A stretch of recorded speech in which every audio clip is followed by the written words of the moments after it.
Hey there. So I wanted to make a video as an overview for the Dan Durston X-mid one person tent.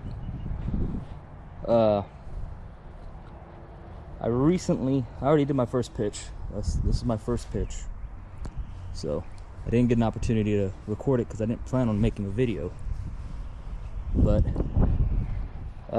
after everything, I decided to make a video and kind of talk about what I'm seeing just upon the first pitch. So what I noticed was a lot of good things about this tent, and I'm struggling to figure out why there's less, maybe not less, just why I'm having a hard time finding people with long-term experience with the tent. And so just to go over everything first, some of the things that I like are well, I guess go over the first things as far as what it comes with. So you get your stuff set, which is made out of the same sil poly that the rest of the tent, the body and the inner and the fly are made out of. That is my Nemo air sack. You get 8 stakes, 4 of these V stakes and 4 of the shepherd's hook, and these are both titanium. They're super light. I know that's a upgrade from when they first started making this tent, because originally it was just shepherd's hooks, and when I first looked into it, that was something that I wanted to change myself, was to have 4 of the V shapes just to stake out the corners. And then you also get a stake bag, stake sack.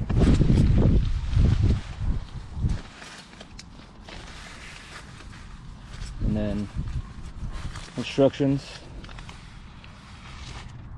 inside the stuff sack on how to put it up, which I didn't use because I'm stubborn, and I guess that's part of being a man. But for me to set it up, it was about 10 minutes, and that's being first pitch, right out of the bag, right out of the box. I just ordered it on Amazon. You can probably hear that it's a very windy day, so everything was kind of flying around. But yeah, I didn't set out guy lines. I just did the 4 corners, and then at the doors I did stakes down for the vestibule. But first things first is the fly covers a massive area.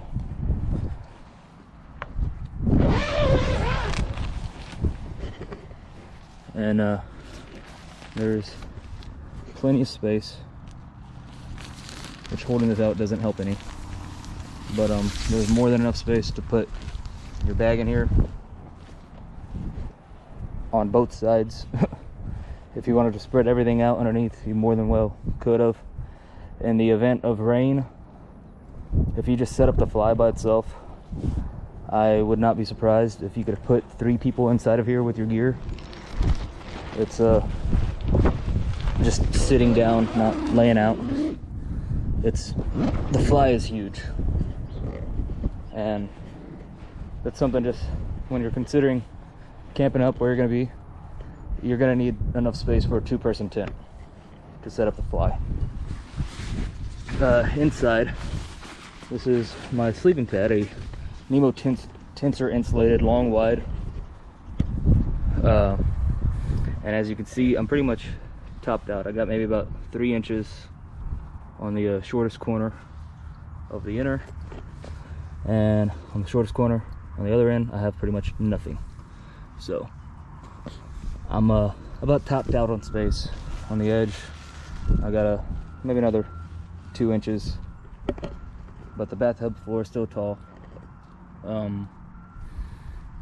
Up top you can see where the inner connects, and it is adjustable, but I have it on a little less than halfway tension. I got the vents open. These vents are massive. I mean, they're huge, if that gives you any reference. And inside I've got plenty of headroom. I'm 5'9", 5'10", about a medium torso, and I'm barely touching.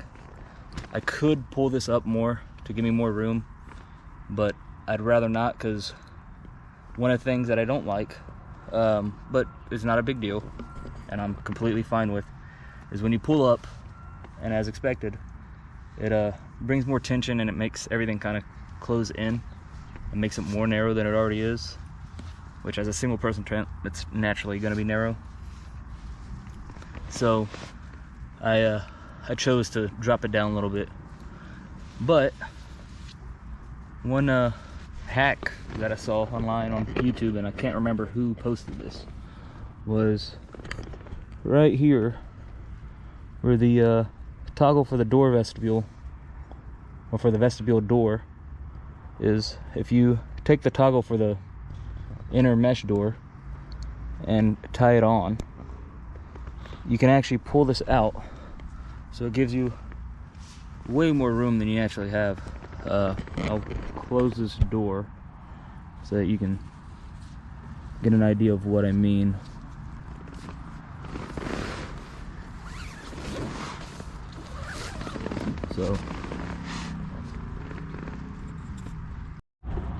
So here, I'm sitting mostly naturally, other than holding a camera.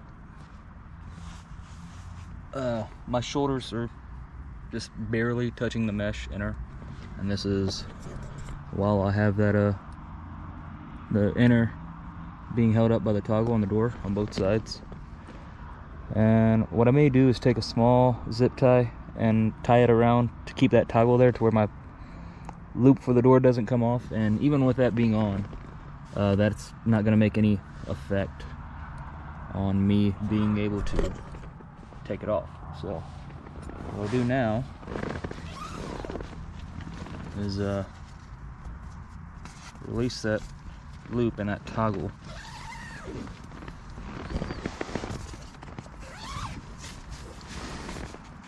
and you can see what I mean is now it is definitely coming in on me. This right here is hitting my arm or my shoulder, so is this side as well. That might also have to do a little bit with the pitch of the tent. It's a little bit loose, and it's windy today, so I'm still learning as far as pitching the tent goes. But I'm laying down. It also, you can it feels kind of claustrophobic when these are in. It kind of feels like everything's kind of pushing together, and it's not squeezing, but you know, if you're used to a two-person tent like I am, it's not the most comfortable to have it that way. So I'm going to stick with tying up that toggle there on that loop, and being a little bit more comfortable, because everybody likes comfort. So right quick, as you can see, I'm laying where I would be laying if I was camping out and not in the backyard, but my headroom is fine. I've got about a hand width, so maybe two inches or so, and then down at the footing, I've got plenty of room to my toes, probably another 3 inches. The very bottom, another 5 or 6. I've got plenty of foot room. And the really nice thing is that all this right here is open. I'm not worried about touching there. From past experience, a lot of tents and even freestanding tents, they kind of come in towards like very steeply, so I have a bad issue of kind of sliding down, and then my quilt gets pushed against my toes, and once it's compressed it doesn't help you any. So I don't think I'll have that big of an issue anymore in here. But yeah, so it's extremely spacious for being a one-person tent, and I think Dan Durston did a really good job with designing this. But to get in to why I wanted to change was I am currently planning a CDT thru-hike starting April 24th of 2021. I'll be leaving from Crazy Cook, and I just finished the Pinhoti trail. The Pinhoti was kind of a shakedown slash training slash am I really capable of doing this kind of hike. So I used the REI Quarter Dome SL2, which is a two-person freestanding tent. And a really awesome tent. It's really great. It's compared to I believe the Copper Spur, the Big Agnes Copper Spur, if I'm not wrong. It's kind of heavy though for through hiking. Coming in right around, I believe, right under 3 pounds with footprint, and I don't think that includes stakes. So it's a heavy tent, and but it's a great tent. I mean, I've spent nights where it was raining, plenty of nights where it was super windy, and you know, I can't complain other than the weight. It's an awesome tent. So if you're looking for a good two-person tent, a good two-person backpacking tent, I would definitely consider the REI Quarter Dome SO2. However, like I said, that's a freestand or semi-freestanding tent. You do have to stake out the foot end of it for it to be. Oh, my dog just fell off the edge of the porch. You okay, buddy? After completing my Pinhoti through hike, I decided that I wanted to bring my camera, my mirrorless camera with interchangeable lenses, and that's just because I enjoy taking photos and I enjoy photography. I enjoy having the ability to take good quality photos where I'm at, and I'm using a Samsung A51 5G right now as my cell phone, and that's what I was using on the Pinhoti to take my photos, and it takes decent pictures, but it wasn't up to my standards, you know. For Instagram and all that, it works fine, and for the most part, that's what I'm gonna be using my actual camera for. But